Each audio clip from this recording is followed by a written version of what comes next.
Hello. Where do I stand? This is the Nackback version 2.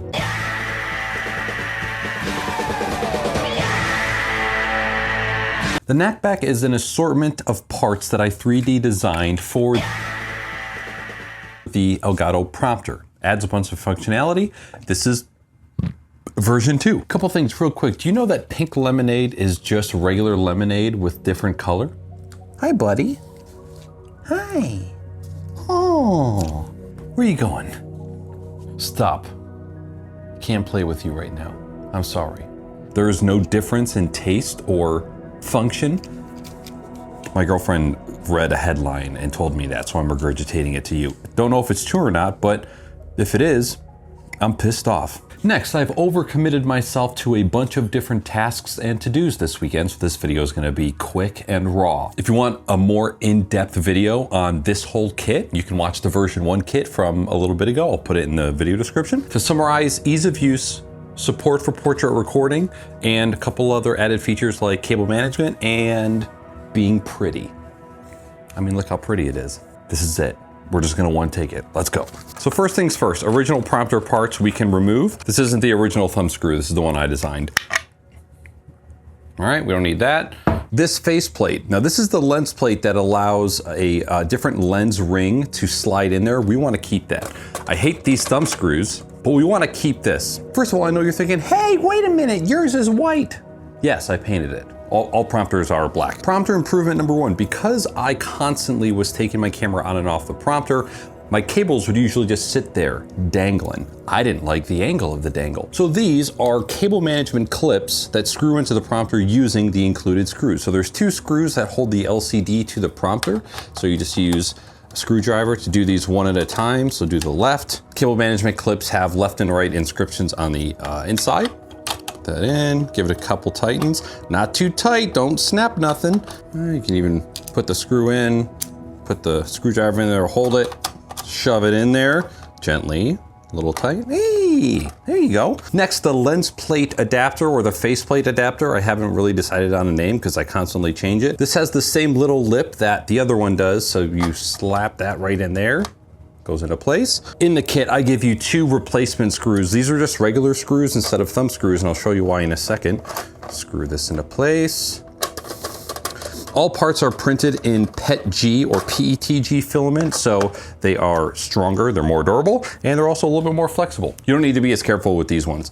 I just don't want you to strip nothing, that's all. So the main issue with the prompter as it was if you'd like to use the lens plate for sliding your lens into the shroud, the existing bracket didn't let you. So the whole point of this bracket is to flip this 180 degrees, and now this slides into place. So for people that need to take the camera on and off the prompter constantly, you can just slide it in from the top. Also for people that use the camera for other things, this is just a whole cover. So it has a little lip here so that you can store it on top of the prompter, and then when you're not using the camera, but you still want to use the LCD screen as an extra screen for your computer, it slides in right there. And then when you're done, take it off, put it back on top.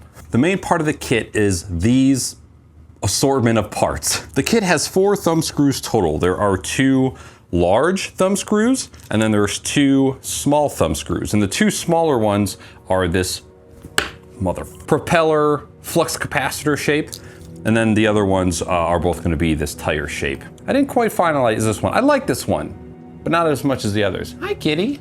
You gonna eat right now? Crunch, crunch, crunch while I'm recording. Thank you. This main L bracket screws to the prompter like so. Take the 1 thumb screw, put it in, and this lets it so it doesn't fall out. And I designed these thumb screws to have this little divot here so that when you are trying to screw it in, you can push your finger into that divot to hold it in place and then screw with your other fingers. It's just a little ease of use thing. So the main issue with the old bracket is it only lifted up and down, and it only supported landscape formats. The whole reason I designed this kit or this main part was so that this bracket could rotate, and then you could use a spacer to rotate the camera. I'll show that in a second. The original kit had a bunch of different designs, and the reason I landed on this design was it has these two little notches that use these little pathways in the back of the prompter so that this doesn't rotate left and right. But in order for this to be able to still lock in place and rotate so that you can do landscape and portrait mode, I made this a really long screw so that you could unscrew most of it, rotate it, and then you could go into portrait mode. All right, let's say you're just worried about landscape recording. Main bracket is in place. We can take the portrait spacer and the small thumb screw, put the small thumb screw in,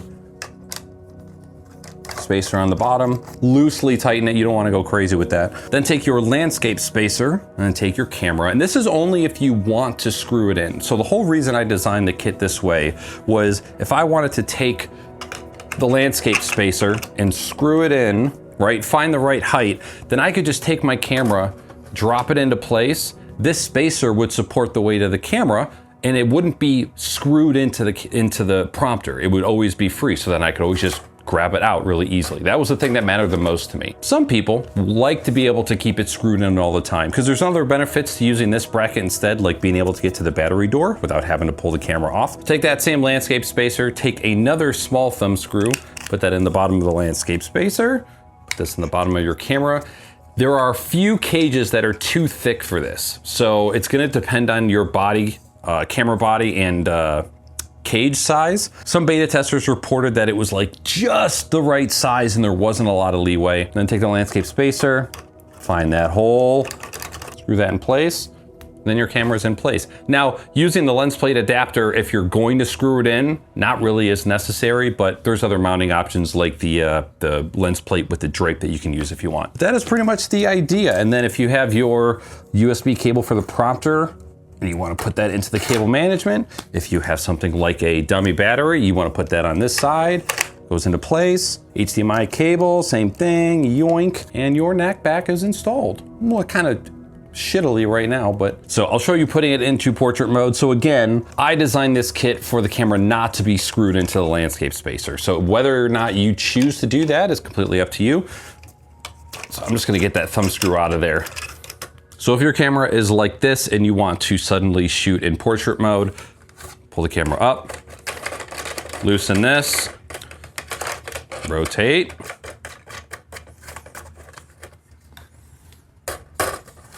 and boom, you're in portrait mode. And again, this thumb screw pretty much allowing this spacer to be adjusted however you need based on your camera's body, whether you're using a camera cage or not.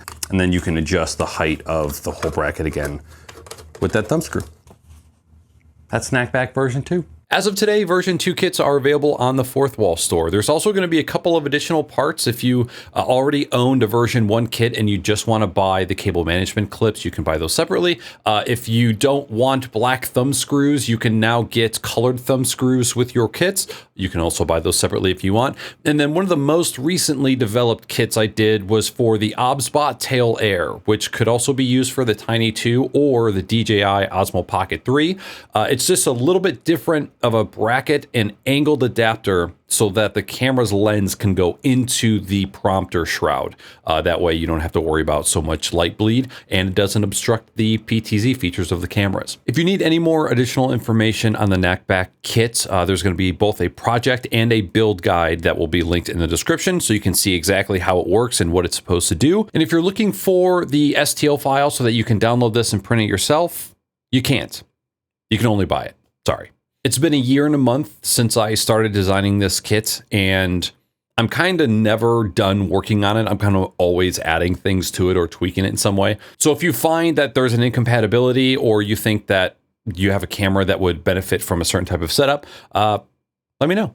Thank you to everybody who has supported this project so far. Thank you to the people that purchased version 1 kits. Thank you for the people that beta tested and all the love that I've gotten on socials. It's been quite a journey. I'm probably nearing the end of this particular kit. Who knows if any other companies are going to make a prompter? But after dedicating a year and a month of my life to this project, I think I'm ready to move on to the next. But doesn't mean I'm going to stop printing them at any point. They'll be available. Thanks.